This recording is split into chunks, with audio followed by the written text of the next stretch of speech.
Okay. Yeah, so thanks a lot for being here today. So we have the pleasure of listening to Louis, who's been working with me basically for the whole of 2023 on this scikit-shapes project. And so we'd like to give you, some feedback and I think mostly useful tips on how to deploy and develop 3D Python applications. I think that's really where you shined.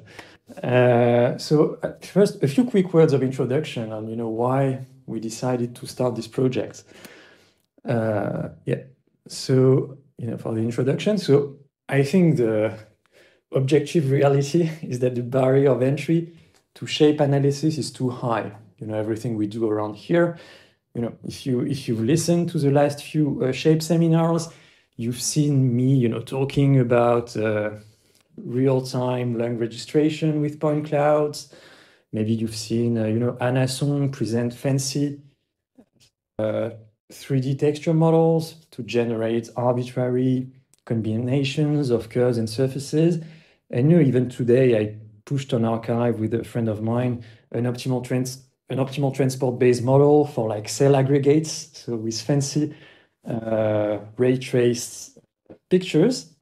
But to be realistic, none of these models is accessible to a non-specialist, and that's a big issue. So first, if we want to talk with just researchers in other communities, that's a big barrier of entry. But then, working with doctors, it's impossible, basically. So every time we start a project, the first question is, do you have funding for a PhD student? And if we have, then okay, we're in business. Otherwise, too bad, we can't do anything for you. And personally, I find that very frustrating. So maybe 10 years ago, it was inevitable. That was just how life was. But recently, getting credible performance has become much easier. I think the thing about 3D stuff is that if you want to be credible, you need to work with high resolution meshes more or less in real time. Otherwise people just don't take you seriously. And back in 2005, the only way of getting this type of performance was basically to write everything in C++ by hand, as if you were writing your own video game engine. That was just a prerequisite. And some people, started the adventure. Some successes, in computational anatomy, in computational geometry. Some toolboxes have succeeded. But the big downsides of these code bases is that typically they are monolithic. They have a lot of inertia, like just changing your tensor types, it's basically impossible because you'd have to rewrite everything. And it's very cryptic to scientists, a huge barrier of entry. So usually the track was that, okay, you hire someone and then getting them up to speed takes 1 year. And that's too much. So it means that having interns make interesting things is impossible. And basically people have to make a huge commitment to your field before being productive. And no one wants that. So the revolution, I think, really came with Python and with this paradigm shift where instead of coding everything in C++, basically we keep the low-level routines in C++. Okay, it's always going to stay this way. But basically you glue your fundamental operations through Python. Okay, and with this came great modularity, because basically everyone agrees on the standard interface, which is NumPy arrays and torch tensors. And nowadays, basically, as Louis is going to show you, you can write your own maybe custom operators if you do something a bit arcane. But then for visualization, you can rely on libraries that have been developed by molecular biologists or by geoscientists, with funding from the ERC or the NSF. We just benefit, mutually benefit from all of this. And this has created basically the explosion that we first seen in machine learning, and that is starting to appear, I think, in around 3D. A side note is that also the switch from constrained license to very permissive open source license, like MIT, I think is very important there, because it creates a lot of trust, between different labs, between companies, etc. And maybe, as a projection, I think it's very credible that the next era that's starting basically now is that we're going to switch from basically Python code with strange dependencies to a full web-based deployment. So that's something that we can discuss maybe next year, but we've really seen a lot of progresses there with basically lower and lower level APIs being exposed by the web standards, which means that nowadays it's possible to write basically in JavaScript, portable and real-time 3D applications that work well on iPads, on MacBooks, on your Linux desktop, etc. I think that's very important there. And obviously, no one here wants to code in JavaScript, so don't worry. For instance, the Python stack is currently being ported, and nowadays everything that's pure Python plus Matplotlib and like scikit-learn already works out of the box in basically JavaScript. You can just check out Jupyter-Lite. So one of the things that we think about a lot is, porting libraries like Keops, etc., to this framework to make sure that everything works. Now, the scikit-shapes project, I think, comes from the understanding that now in 2022, 2023, 2024, the necessary low-level bricks for this project have become stable. You have things like PyVista, Keops that were sci-fi 5 years ago that now just work. And so that let us hope, the ecosystem, I think, feels mature for a modern statistical shape analysis toolbox implemented in Python. Okay, you don't want to implement the math in C++ anymore. It's just not scalable. And, when you see scikit something, I think everyone thinks about scikit-learn, but I think that's a bit of an unrealistic target. It was like a good place, right time. I think for me, the main reference, the gold standard of a successful project, it's scikit-image. I don't know if you've ever used that, but basically, if you want to do some image processing stuff without deep learning, so basically you want to implement a method from 2016, 2015 or before, that scikit-image has you covered. You can start from there, and that's very, very useful. So I think that's really what's realistic with the scikit-shapes library. Try to provide reference implementations for stuff without deep learning and tools that are useful to PhD students who work on what's currently at the edge, which is learning-based methods. So in the short term, I think we want to fill the Deformetrica niche, if you know this software. Medium term, provide a modular and maintainable platform for basically the people who attend this seminar. And long-term, hopefully, foster some cross-pollination with other communities. That's exactly where we'd like to go. So with respect to funding, basically, so far, it's been me, but I got funding from Prairie and INRIA. So that's how we was paid. I have funding for basically 2 more years going forward, and I'm pretty sure that long-term support is realistic. It's not very hard to get funding from those agencies for this kind of project. So today, after 1 year of work by Louis, I thought it was a good time to have some feedback, a return of experience, basically, by Louis. So thanks a lot again, and let's start. Okay, so my presentation will be split in 2 parts, as Jean said. So first of all, I will show you an update on scikit-shapes, so show you what the current state of the library is. And in my second part, I will talk more globally about different tools, tips I learned about for Python developing, so things I hope can be useful for you too, if you develop in Python for 3D applications. So first of all, the update on scikit-shapes, so where we are. So there is now a public repository on GitHub for scikit-shapes. We have first features, so it's for most of them a bit in a draft state, but it starts to work and it's limited. I will show you after kind of a tutorial with examples of features we have already implemented.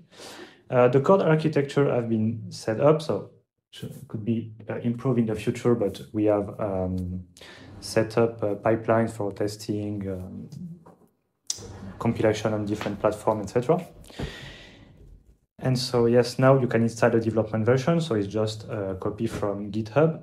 And in the next few weeks, I hope to be able to publish the documentation, first version of documentation, and also publish to PyPI So publish to API means that you will be able to pip install scikit-shapes. It will be working like that. And so for the moment, so if you want to follow, you can go on this web page, or you can just see what I'm showing on the screen.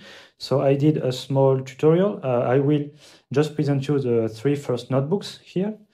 So it's about some features that are already in scikit-shapes. So the first will be about the polydata class, which is the class we have developed for geometric data.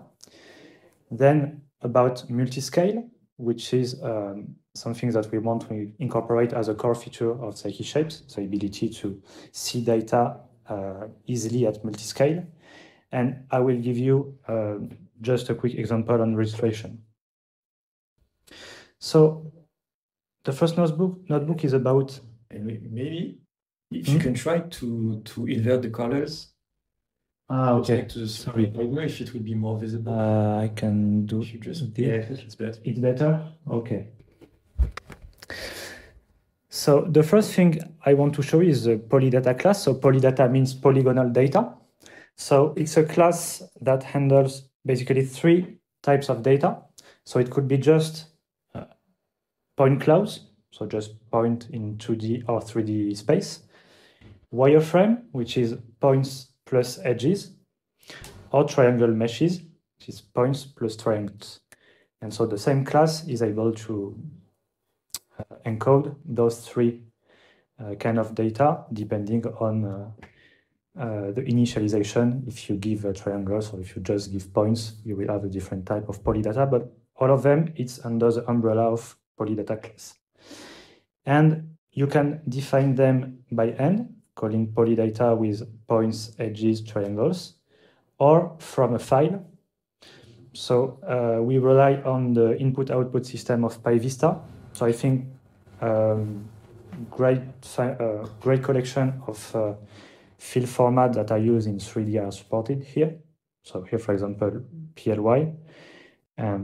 So you have those options to open a mesh as a polydata. And what is, I think, more interesting and specific to our case is that we do not just want to be able to store this geometric information. We also want to add some features that can be useful for statistical analysis or registration.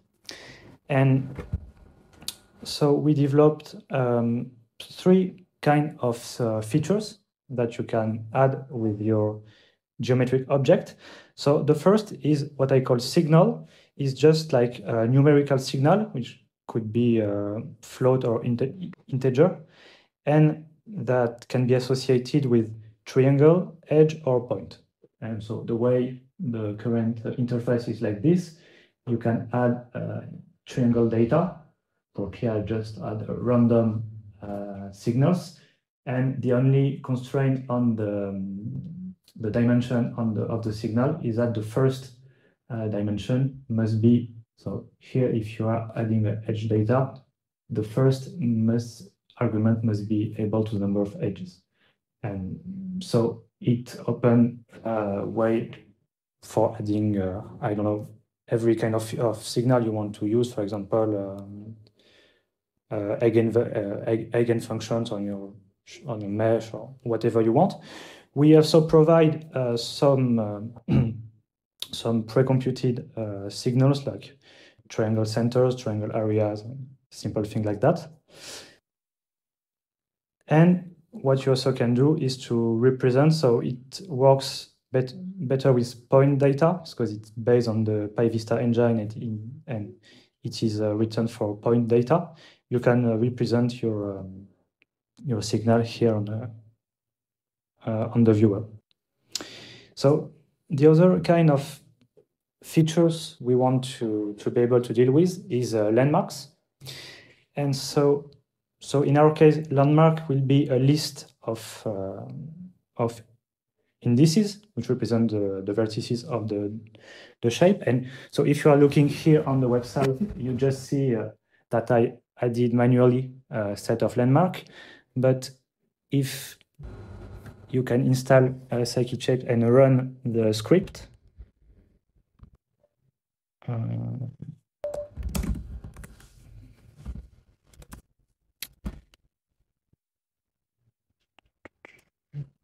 You normally will see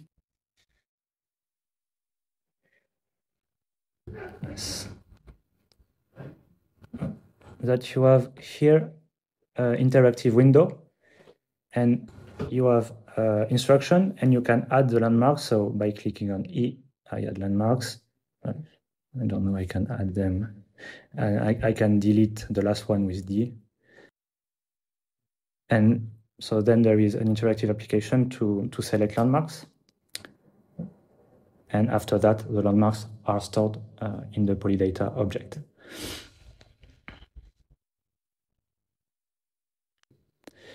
Okay, so landmark was the second type of features. The third one is control points. It can be useful if you use some deformation model for for registration, for example.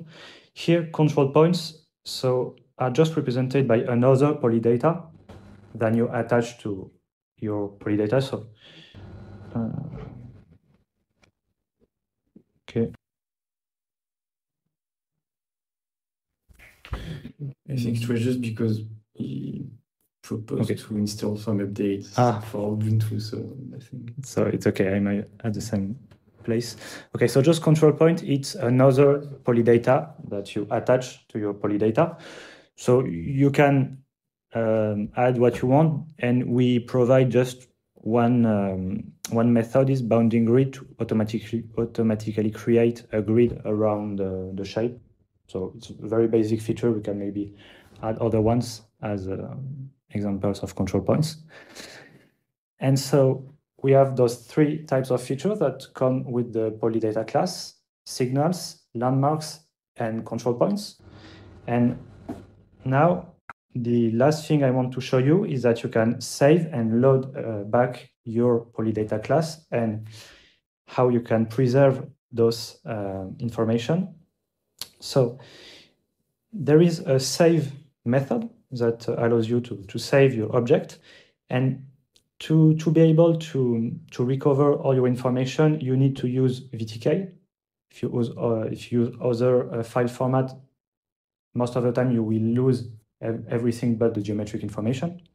But if you use VTK format, you can here save your mesh and then load it again. And what will be preserved is that all your signals will be preserved, all your landmarks will be preserved, and for the control points, it will not be preserved, but you have to save your control points as another polydata. So if you have a control points, you need to save both, and you can load both again.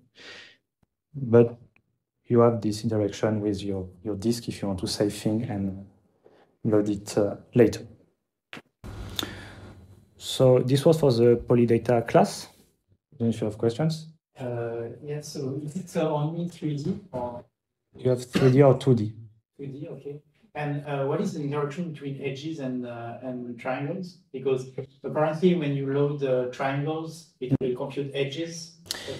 Yes, that's it. In the initialization, you have the choice. You can. So yeah, the only possible combination are those one.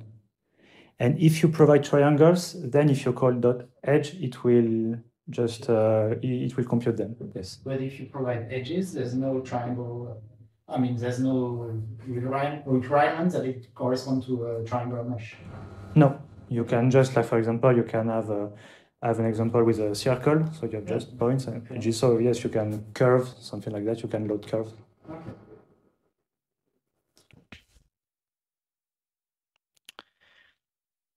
Do you have any other question? So the second topic I want to talk about is a multiscale class. So it's what we wanted was the ability to represent one shape at different scales, and the real challenge is how we can preserve the features I just presented to you across the different scales. So in this notebook, so the first thing is just to load a mesh. Here I load a mesh from the PyVista examples, so just burn it. And yeah, second step is I do just what I did on the previous notebook. I add landmarks, I add a signal, and I add control points. So now I have my polydata object with my features. And I want to create the multiscale object. So multiscale, the way we initialize it is like that. So those two lines here. So we define a set of ratios. You can also initialize with number of points. And the object multimesh is initialized like that. So you provide the mesh you want to represent at different scale, and you provide the ratios. Or if you provide the endpoints, you ask for representing at a given number of points. So here we initialize with ratios, and we can plot. So you can see what this initialization is doing. It's creating an object with sub object that you can recover with the at method, and you have the same shape at different resolution. And here the ratio corresponds to a ratio of the initial number of points approximately. How do you compute the low resolution? It's quadric decimation that run under the hood. You rely on some other library? Or? Yes, it's fast mesh simplification. It's like a C++ implementation of it's an approximation of the quadric. I don't know if you know the quadric decimation algorithm. No, I don't. Okay, can you describe it? Okay, so I can just briefly say, yeah, the idea is that you have a mesh in high resolution, and you want to represent it with less triangles or less points. It's equivalent. And what you do is that you associate to each edge a cost, which is saying if I collapse the points on this edge, there is a cost. So if your surface at this edge is totally flat, the cost is 0. And if there is an angle, the cost will be higher. And iteratively, you collapse edges and until you arrive to a specified number of. And practically, you import another Python library? That's it. That's it, yes. So it's a third-party library which implements the decimation. And so here it is from just a geometric point of view, but we are also interested in the feature preservation. So the first point is that with our implementation, landmarks are propagated to the different scales. So it was a challenge because it was not implemented by the quadric decimation implementation at the beginning. So we had to add this feature. And also, so landmarks are automatically propagated. Signals can be propagated using here a fine to coarse policy, because there is a choice you have to make when you're in a fine representation. You have a fine and a coarse representation. You have several points on the fine representation that are mapped on the same point in the coarse representation. So defining a fine to coarse policy is just saying, okay, for example, here 3 points that map on 1 point here, how I transfer the signal from here to here. And there is 4 operations that are implemented. There is the mean. So here, I think it was the most natural. You also can use the sum, the minimum, or the maximum. It depends on the signal you have and what you want to do. And when you have defined your policy, you just call propagate. You give the name of the signal. So it's only available for the point data, not for triangle and edge data. And you specify the ratio from which you want to propagate to the other scales. So this is for the signals. and you can also propagate the control points. So basically, nothing is done about control points when you create a multiscale object. But I think here it's better to let the user the freedom to define control points on the coarse mesh. So here in my example, I just copy the same control points on the lower scale mesh, or maybe you can prefer to add another one, but this is something you can control, and there is nothing too fancy to do to define control points for the different scales. And so maybe if I can do a remark, that this looks like nothing, right? So you have a mesh, you have signal, you subsample, bam, bam, bam, and you say, yeah, okay, of course you have libraries that do it. But actually, and that's the whole point of making a library. It took you several weeks actually to get it to work. And the reason is that the standard implementation of the mesh decimation is designed by people who do graphics. They just want something that renders well, but they are not interested in this whole business of tracking down landmarks, tracking down signals. So in the implementation that you can find online with a Python API, basically you give a mesh, you get another mesh, and you do not know how the points are related to each other.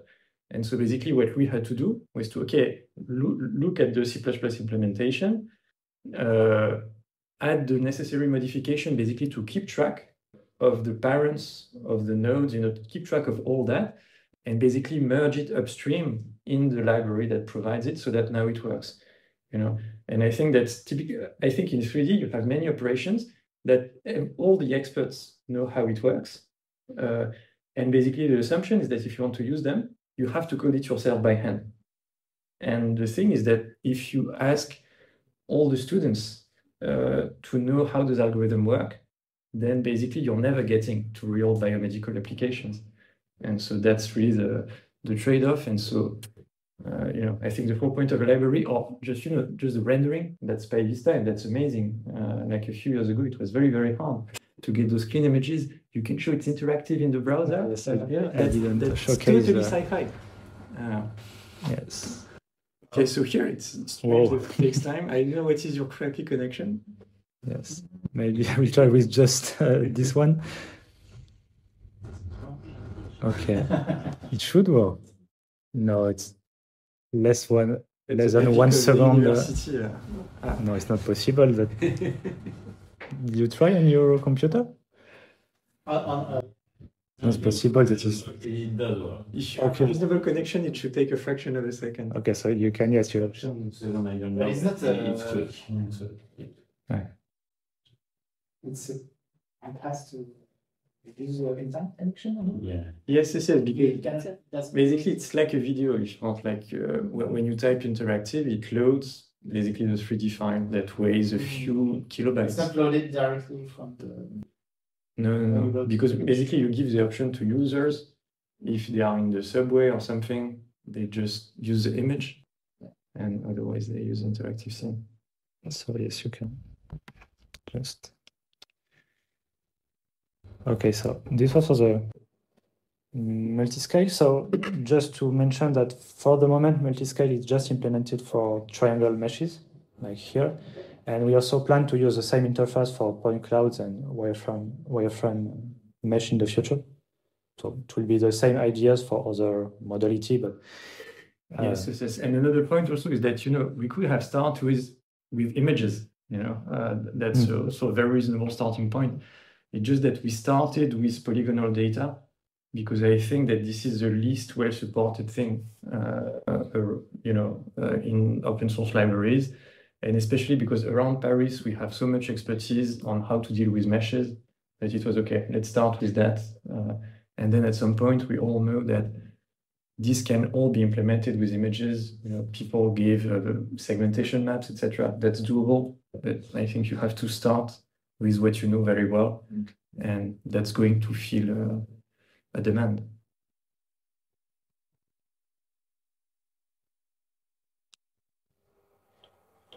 Okay, so you have a question on that? Oh.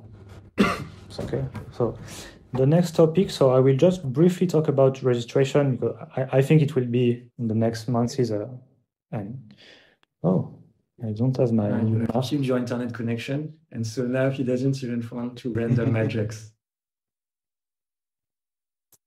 What's going on? For you, it's okay where I am. Yeah, In your room. you're at the end of the queue. Okay. No. Okay, that's good. So just I will be brief on registration. So it will be a big topic on scikit-shapes, but for now it's not very mature and I can't like really tell you really everything. But I will just show you how we plan to implement a registration, and with an example with a rigid alignment, rigid registration. So basically, the approach we have is to provide a way to apply registration with a plug-and-play approach that you can mix two elements, basically, a model and a loss. So the model will define the transformation that you want to apply on your shape, and it will also associate a regularization, like a cost of your transformation, and a loss will be a way of compute fidelity between the source you have transformed and the target you want to register to. And so the registration engine is a way to solve a criterion written like this. So the sum of a loss term between the morph source shape and the target, and the regularization with a coefficient here that you can adapt for your problem. So this is a big picture of registration. And basically, we want to provide a different model like rigid and also non-rigid. But I will not go into very much detail. Just wanted to show you the big picture of what we want to do with registration. And just show you quickly an example of a rigid registration. So here are two meshes that I just loaded from PyVista. So there are two meshes of humans.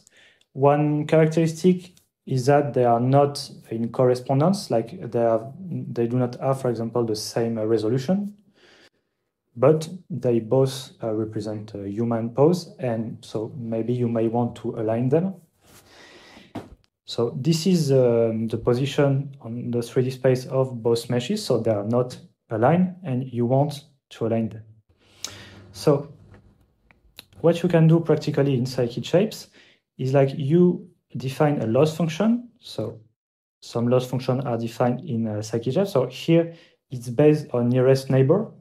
It's because as you have no correspondence here, you can't use a L2 loss, because point number 10 in the first and number 10 in the second mesh have no relation. So here I use a nearest neighbor. So I compute the nearest neighbor, the distance between the nearest neighbor of the two meshes. And a model. So here my model is rigid motion. And then I also add option for the optimizer. So here in this situation, I will always use LBFGS. You can also want to use other optimizer. And if I run my registration, so here you have the print. So you see that after iteration, your loss is decreasing. Here the regularization is 0 because I wrote 0 for rigid motion as a penalty term. So there is no penalty here, just the fidelity. And so you see it optimized, but here you clearly see a problem. I don't know if you see it well here on the screen, but the two meshes are upside down, so not what you can expect. And so this is a downside of the nearest neighbor loss, and there is no information about where are the head and where are the feet. And you can add some information with landmarks. So this is an application of landmarks. So as before, here there are landmarks that I did manually, but you can run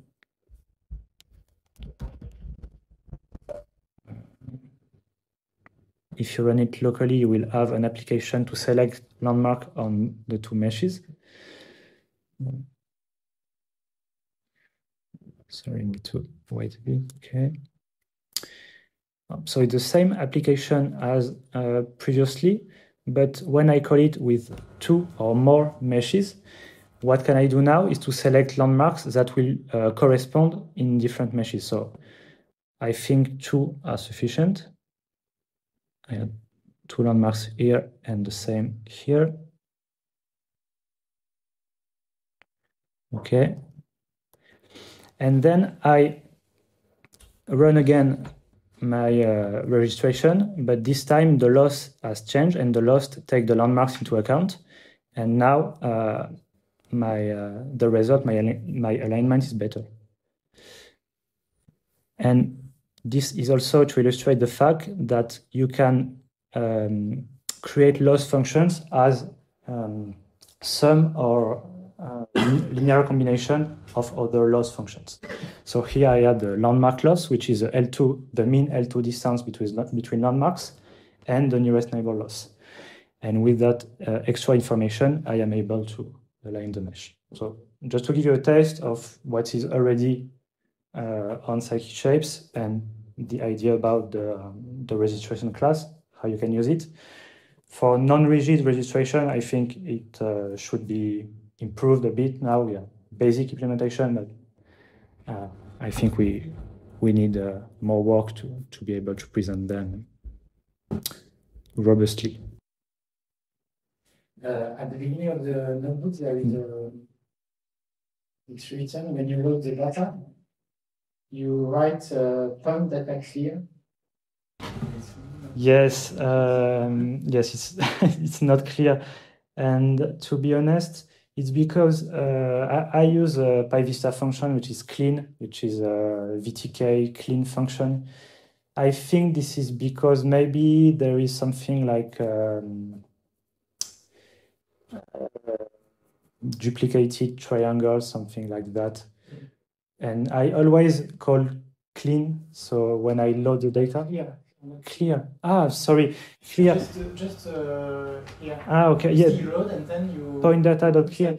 Yes, it's because. But I think now it's. I can just remove because at the beginning I had another mesh example, and the fact was that it came with some point data, and I just wanted to remove it. Okay. But points or point. Point is different than point data. Point data is a signal on the data, and okay. in the mesh I loaded as an example. Signal and point. Yes. Coordinate with the point. Okay, sorry. And so it illustrates that you can clear all the signals for your data with .clear. But yes, sorry about that. But I think now it's not useful. But for example, sometimes you load data and there are some normals. Maybe you don't want to keep them, so you can just clear the data you load. And if I remember correctly, clean even like transforms the triangle soup into coherent meshes, which is typically the kind of thing that's very important in practice, right? Because sometimes you have tools where you have typically bad implementations of marching cubes. You have a volume and you turn it into triangles. And ideally, if you have a ball, you just want a mesh of a ball. But very naive parallel implementations are just going to give you tons of triangles which are not connected to each other, but that look good, but where instead of having a point that belongs to many triangles, you just have tons of triangles, each of whom is associated to 3 different points. And that's typically the kind of thing that makes tools impossible to use by end users because they have a mesh, they see it, they say it looks good, and they don't understand why our implementations don't work.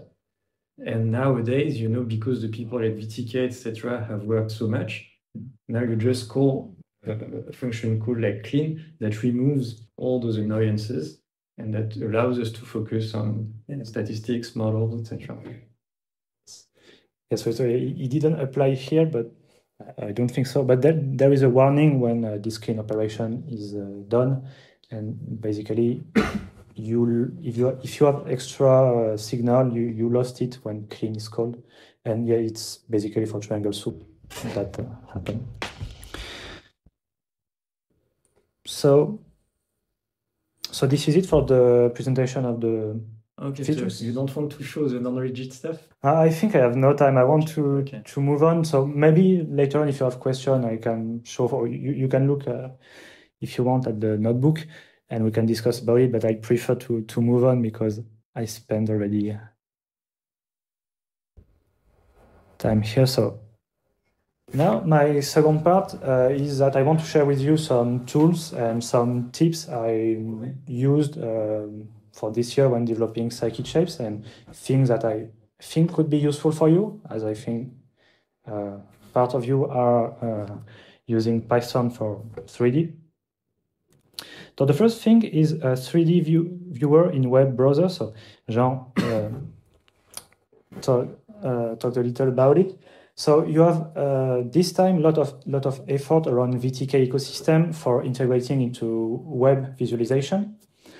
And so it has different aspects. And I think the most interesting things for people who are just doing Python and not JavaScript, etc., is the fact that you now have the ability, just writing Python, to create so first galleries of example, just like I showed you with the tutorial of scikit-shapes. And you can, so it creates notebooks where you can show 3D viewers with this interactive option, which can be useful if you want to present some of your work, maybe if you have 3D things to show. And little more advanced, you have Tram, which is a framework developed by VTK. So the goal of Tram is to allow you to create like single page application where you can add a lot of features like 3D visualization, but also matplotlib, plots, charts, etc., and other buttons and things for personalization. So I think it's you have more interaction, but it's a bit harder. But it's the goal is also to be written in pure Python. So they provide for you the tool for serving on a web browser, and all the JavaScript you can just focus on the Python code. So I will not explain you it into detail, but if you're interested, you can go to their website and see these examples. What I want to share with you, maybe you can find it useful, is so when I created the tutorial, I also did make a repository, like kind of a cookie cutter for doing a one-page gallery, including PyVista plotters. So I can show you what the repository is looking. So the idea is that if you want to create a gallery like this, you just copy the structure of the folder. And the only thing you have to do, so you can configure your page with just basic information, that what the title you want to add, your name, thing like that. And in the examples folder, you just add your notebooks. So this, for example, is a notebook I just took from the PyVista gallery of example. And the idea is that you just need to push your notebooks. You can also write a README if you want to customize a bit your web page. And you upload it to GitHub, and it will just generate on GitHub. So with GitHub Actions, so with the continuous integration tool of GitHub, it will generate the web page. And so it's a way you can expose to other people your work if you are working with 3D and you want to be able to expose your code. And one other thing that I need to work a bit more on that, but could be interesting, is that so you have the rendering part, which is interesting. You can show things to people, and also as it is completely generate on cloud server, so on the GitHub Actions, you can also provide maybe a Docker image, or at least a list of requirements. So you can you can make it reproducible, that you can provide for people who see your web page information about how it was generated, and if they want to have the same setup as you when you generate the images, they can download the same tools and run the code. And also there's button to download the scripts. So if you have interest in doing this for expose some of your work, so this is public, and let me know if you want to use it and if you find interest about this. Yeah. So I know if you followed, you know, the latest 3D applications, but over the last few years, for instance, you have very, very actually heavy 3D applications that have become web-based. Like if you look at CAD software, like computer-assisted design, like Onshape, like you have crazy stuff that's been happening over the last few years in browser. So you know that it's technically possible, but until recently, it was really only for super hardcore experts. And now, really thanks to VTK and all of that, I think because there's a big market for it, especially in the medical field, it's becoming as easy to use as Matplotlib. And that's really a game changer.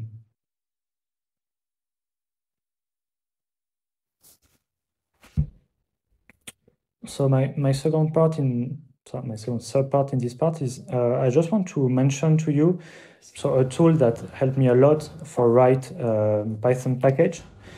And I think it's a very, very good resource. So it's Scientific Python. So it's a federation, a consortium of open source Python developers. So for information, most of the people on this federation are people from NumPy, SciPy, scikit-learn, those kind of people working on those kind of stuff. And they maintain a website, which is Scientific Python, where you can find I found very valuable information about how you can create a Python package for scientific application. So if you're like me 1 year ago and you know approximately nothing about good practices on Python, I think it's a good starting point. So you can explore their website. I will not explain everything, so you can just go there and see which topic you are interested in. And I think the most useful tool, it's the Scientific Python repo review. So you can just use it on the internet. So I hope it will come in a decent time. So or maybe I need to connect with my phone.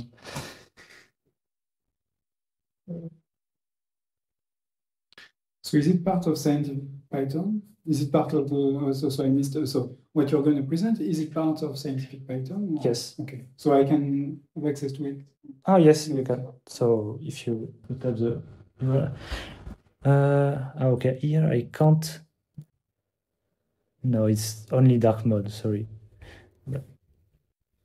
So the principle of, if you see the, so here you just type, so you need to have a repository on GitHub, and you type so your name or the name of your organization and the name of your repo. I will show you with an old package I did during my PhD, and you run, and what it will do, it will check your repository. It's kind of an acid test.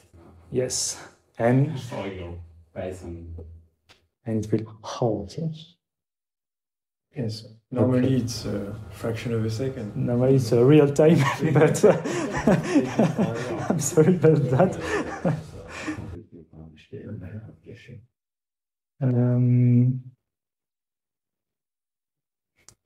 It will be faster to connect to my phone. So in the meantime, you can go there and you can, if you want, check one of your package with the tool. So it will provide you some advices. Or yeah, it's a sequence of check on your package. Like for example, do you have a test folder? Do you have a configurate PyTest, etc., etc. Oh, I hope it will work because it's interesting to see it for real. You want to use my phone? I think mine will appear like yes, and okay, and should be better.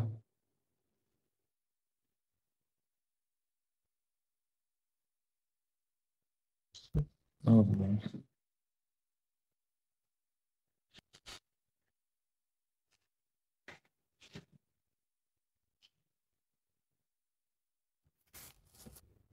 If you want to take a coffee, it's a break. Ah, okay, nice. So here, what I told you, so you have some warnings on what is wrong in your package. And what is more interesting is that you can click, for example, here I see, okay, I don't have a pre-commit config, but what is a pre-commit config? And you click and you are redirected to the part of the guide that explains what is a pre-commit and what. It's as annoying as an intro, but it works. Yes, that's it. It's someone that tell you that you are doing wrong every time. Yeah, but to be clear, Anna now she works in a company, and basically they do that. So I think, if you're a PhD student and you say, "Oh, I want to be employable," blah, blah, blah, if you have, if you show that you already know all the grammar Nazi rules of Python programming, it's a badge of acceptance. But now, to be honest, it's not annoying because it's you also have the value of you understand what was your mistake on, or you learn to know just tools that you didn't that you weren't aware about, and just you follow their advice. And I think if you already have a package in 1 hour, you can really improve it a lot and add a lot of tools. So I really recommend you to use it. So you can use it here in the browser as I show you, but I think if you are developing with it, the best thing to do is to install it on VS Code, for example. So I will not show you in detail. If you want, you can ask me and I can show you how you can configure it. Wait, but then you have to show that scikit-shapes passes all the checks. Okay. Sorry. Crazy amount of time. Okay, so you have seen an example of a bad bad package. Now let's try to find something. So with a good main. And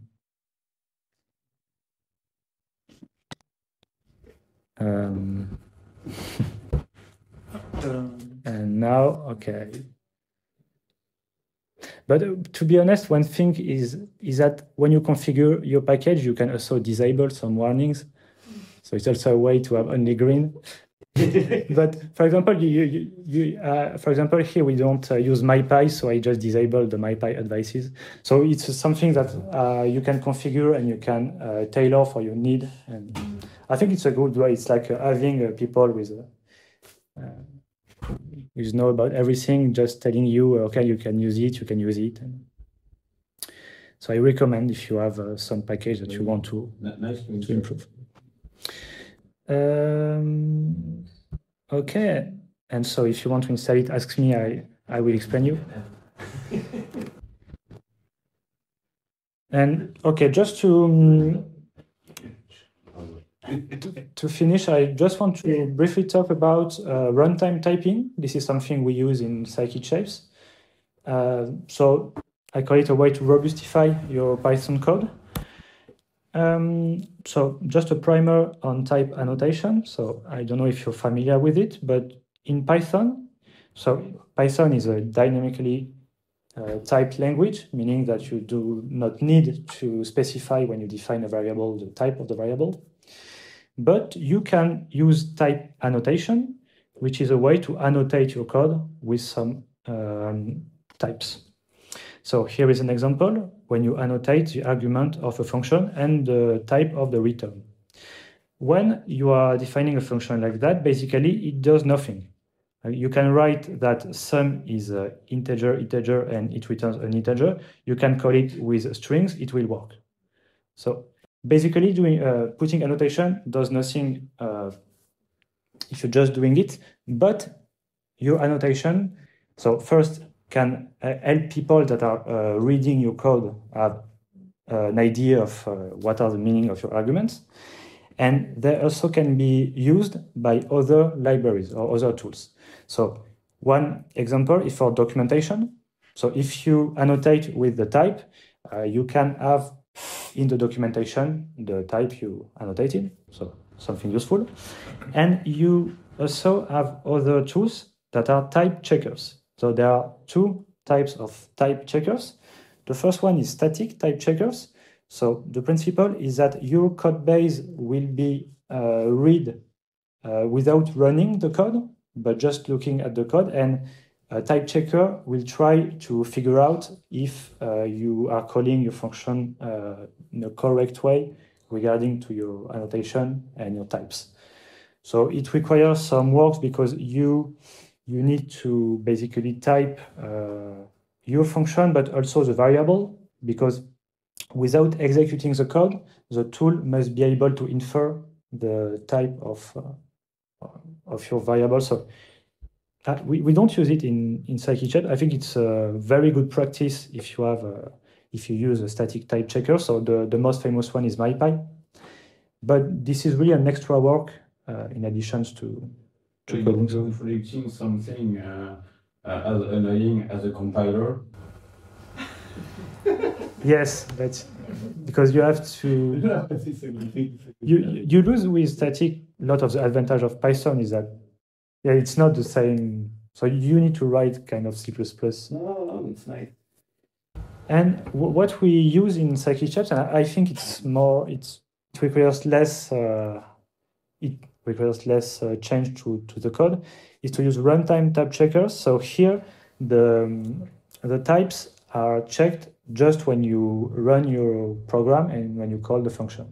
So it could be see as here in my sum function, I can do some assert that a is an int. If a is not int, or raise an error. And type checking is a way to avoid having to writing it every time and just say, okay, check the types of my function. And yeah. You know, and I think one of the reasons why we decided to go with runtime type checkers instead of MyPy is that, you know, when you design such a library, you expect that users are going to throw strange inputs at you. And so with this kind of system, basically you can say, okay, the front end can accept maybe any type of array, etc. But then you make sure that you convert it, and then inside you just say that all the variables are like float 32 PyTorch tensors, you know, and that the kind of, you know, especially D-type errors are very, very hard to debug because you do not see them when you print. You know, that's exactly prevent this kind of problems. And also a good thing is that you can define your own type that, you know, that maybe are defined by conditionals. So if you have a constant and it should be positive, you just say, okay, it's a positive float. And so you don't have, you know, it allows you to have functions which are much closer to math without having to make them start with, you know, a huge block of if-else conditions that are, you know, so yeah, you basically, you separate those kind of constraints from the code, from your mathematical code. So for positive integer? Yeah, so basically you define a custom type. You say, okay, my positive integer, it's integer with, and then you specify a Boolean function that says, okay, yeah, actually it's positive. And so you can do all of those things. And so at the runtime, it will check if it's positive? Yes. Exactly. So basically it's going to be equivalent. So basically ver type, it's a decorator to your functions. That's going to pre-process to check the inputs. So it's equivalent to adding a chunk at the start of your function that says, okay, it's this and this and this, but much more human readable.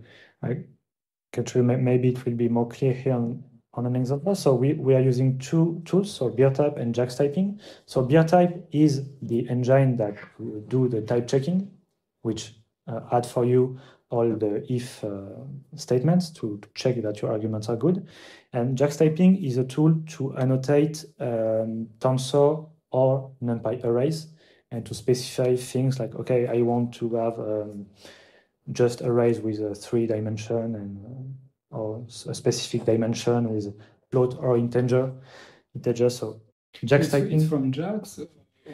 So basically, it's a dude who did his PhD thesis on like neural ODEs and then took a job at Google. Okay. And so that's why he calls that JAX typing, but it supports PyTorch and NumPy. Yeah, because you read Torch. Yes, it has JAX actually nothing to do with JAX. It's misleading, but no, it's way too create type for arrays, tensor, object from JAX.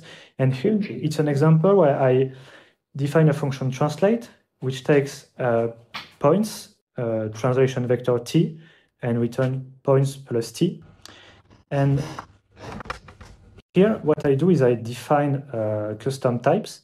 So I say my type points, it's torch tensor of float 32 with a dimension d. So I can also, I can specify like dimension 3 if I want, but here I use a variable d, saying that I can use points in any dimension I want. And my translation vector is also a float 32 tensor, but with d elements. So using these types in this function will ensure that I have the same dimension in points and in my translation vector. And for example, the first here will work. So I have 3 points in dimension 2 and a translation vector of size 2. So it's okay, I can apply my translate, but this will fail. This will fail. So I have 3 points in dimension 2. I try to translate with a vector of size 3. And the output is an error. And the error is before executing the function. I do the check before entering the function. And here, so it's not very readable here. Import, you mean, or? At the time translate, I call translate, but I do not execute this. Yes. It's so between the definition, it's in the decorator. So it is a hidden if statements that are. And so here you have error message. So I think this one is not could be more clear, but usually clear. So it can be useful for the user to see, okay, I use my function with a bad combination of arguments, and I have here a clue on how I can use it better. And so the interest is, there are, I think, two main interests. So for users, so prevent bad usage and provide clear error message at the time you call a function with wrong arguments. And also for us, for developers, so first of all, write cleaner function with no assertion at the beginning. And also ensure the coherence of the data flow through different parts of the code base. And I think in scikit-shapes, it applies particularly because we want to do something modular with different modules that need to speak to each other and to send data from loss to morphing modules. And so it's a good way to have a type check function to detect quickly when we introduce an error in the data flow and when we are calling function with a type we didn't want to. So it could be a time saver if we need to correct bug. We can spot them very quickly. Okay. That's a good question. Yes? I don't understand the syntax of float 32, torch tensor. Okay. So in JAX typing, so yeah, it's a bit, it's because it could work with NumPy arrays, torch tensor, and JAX, I think. So you can define the same, replacing torch.tensor by np.array. So you indicate that you have a structure with float 32, which is a torch tensor, and then it's the template of your tensor. So here, the shape of your tensor. So the underscore means whatever? Yeah, sorry, I didn't. So it's two-dimensional? Two-dimension. So whatever and whatever, because it's D, but this whatever needs to be equal to this whatever. So it's just the torch tensor of float 32 with... Yeah, and it's just that the library is going to enforce coherence between the different arguments. For example, in scikit-shapes, we have a points type, which is a union of, so this one, when you replace D by 2, union this one when you replace D by 3. So this is our points type in scikit-shapes. And we have a module which lists all our custom types. Can you, do you know what is the additional cost of using dir type and JAX type? Okay, so the argument of beer type is that it is, so I think there is another one, but I didn't remember. But yeah. You should check the documentation of bear type because it's very funny. Like the guy really likes to make tons of jokes, etc. But the bottom line message is that bear type, it's O of 1. So it's like very, very fast. And that's in opposition to the alternative, which is type guard, which may be huge because basically the key thing is that, okay, if it's just about checking integers, etc., that's cheap. The question is, what do you do when you have to check the type of a list, for instance? And basically the choice of bear type is that it's going to take an element at random and say, okay, it's an integer. Whereas something like type guard would loop through all of the list and check that every argument is an integer. So, but bear type, it's very, very fast. So it's and it's, so basically it's fast and it's no dependency, no strange things. So it's really very developer friendly. It's okay. Yeah, beer type is good. I really love it because of the fact that when you have different models that communicate together, you can really catch bugs really, really fast. Maybe the downside, if I should say one, is the type system in Python is, I think, constantly evolving. So sometimes you need to update some part of your code. And if you want to do at the same time static and runtime, there can be some mismatch between, not between two philosophies, but as there are ongoing developing tools, you can have some differences. But in my experience, it's a very good tool that you can incorporate to your code base. And you can do it gradually because you can decide to decorate only just a small part of your code and then iteratively create your types and just add the annotation and add the checks. But, yes. And also like, so you didn't talk about all the stuff about deployment, automatic testing, like hypothesis. It's a really, really useful extension to generate useful tests. But I didn't talk about hypothesis, this is true, but all the thing about the pipeline when you want to deploy package, I think all my knowledge is from scientific Python, so I can try to repeat what there is on the website, but you can. It's a very good that all this information is at the same place. I think I lost a lot of time just trying to understand each tool one after another. And when I discovered this as a marketplace, all the tools are here. All the information is here. And yes, I didn't present hypothesis, but yeah, if you want, we can talk about it. But I think I can finish here. I already talked. Fine. Thank you very much. And if you have questions, I can try to answer you.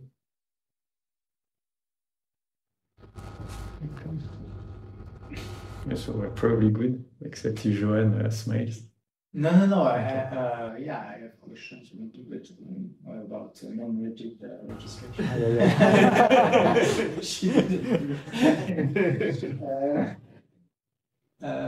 Because or even rigid, I mean, just the registration framework. So it's data attachment plus regularization as usual. But this way you can do exact matching, or for example, you can do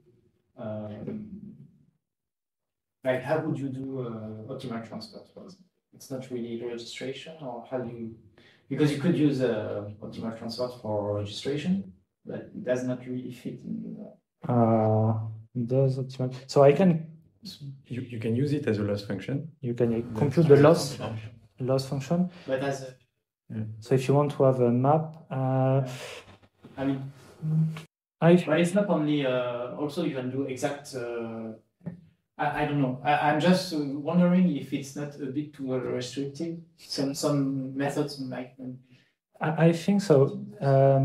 But for example, for optimal transport, there is an option in the morphing models. For example, it's possible to add some extra features that are specific to one method. So for example, if you can think, if you want to have a transport map, you can think of adding it as, so you have the loss object, which basically compute the loss, and with this specific loss, you also have an argument like point transport map that you can recover. So I did it a bit for the morphing models. It's like you have some skeleton, some structure that will be shared with every morphing object, and you have the ability to add some extra arguments if you want to do something specific. It was my compromise to try to be generic, but let the option for people of adding some. Yes, so it's a discussion that we had with Robin, who's going to make the talk in 3 weeks, you know, who works with like functional maps, etc., where people do not try to register 3D shapes. It's more like they register the intrinsic coordinates because they want to transfer textures. And so in this context, yeah, you don't, basically you do your registration, but you're not interested in the same objects. Like it's not so much about the positions, the 3D positions, but about the 2D UV coordinates. And I think basically it would fit well in this kind of API because the registration, when you fitted it, it's just an object. You know, it's not an array, but it's an object. And then you can say, okay, maybe you can define the attribute, which is give me the UV coordinate, etc. Like give me the intrinsic map instead of the extrinsic stuff. Yeah, you just need to have something which a function from your registration variable object. So just a few use cases, and you need just like bridges between like this object and every use case. So you could have optimal transport, I guess. It would be a bit more limited in the usage, but you would have still some functions for.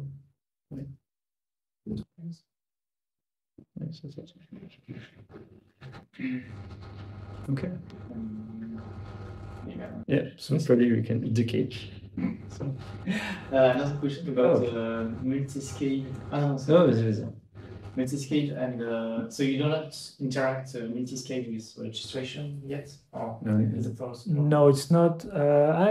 Maybe I'll try to, when I will publish the documentation, maybe I add a notebook where I do something like this, like doing some registration and then transfer but it has to be done manually. There is no transfer of, because you can perform a registration. You have, in certain case, a parameter which is related to the number of vertices. And then you need to, if you are doing the registration at one scale and you want to transfer it to another scale, so you need to transfer the signal. Basically, what you have to do right now is to use something like where it was there, something like find to course or a course to find policy to specify how you transfer. So here your signal can be, for example, a vector field, and you need to do it manually. So there is no built-in multiscale registration, but I think there will be the tools to be able to write them, and maybe in the future we integrate some packaged method, but for the moment I'm not sure about the best way of doing so. So maybe it's better to let it open, provide some examples to help people doing it, and maybe in the future. That's clearly the plan, but first you need to have a good multiscaling thing that you can use from Python, and then you can think about that.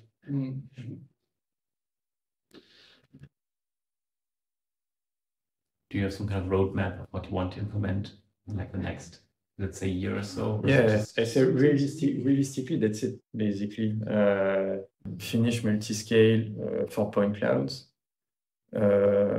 Integrate stuff that we've already implemented, like, okay, compute curvatures at different scales, etc., like and in a very robust way, like just using the point clouds, etc. And then using that make it work with registration. And so here, you know, I think we've already discussed that, but I think one of the challenges is that if you start saying that people should use any loss function with any registration module, you have to think really well about the conditioning of the system that you're trying to solve, like make sure that everything is coherent together. And it's something that most people don't do. Like, you know, in papers, you usually have your model, your loss function, you tweak the parameters to make it work. But if you say, no, I'm going to make a library and people are going to be able to choose whatever module, then you need to think really hard about proper normalizations. And that's why I think it's going to take 1 year or something. Like, it's a type of thing that takes time. But yeah, that's what I meant by saying, okay, the first thing is you want to fill the deformetrica niche. And then after that, you know, you could think about it. It's also going to depend on, you know, who works on the project. Like I was very lucky that we wanted to do basically a postdoc as an engineer in our team. But later, you know, it depends on the abilities and tastes of the people who actually do the job.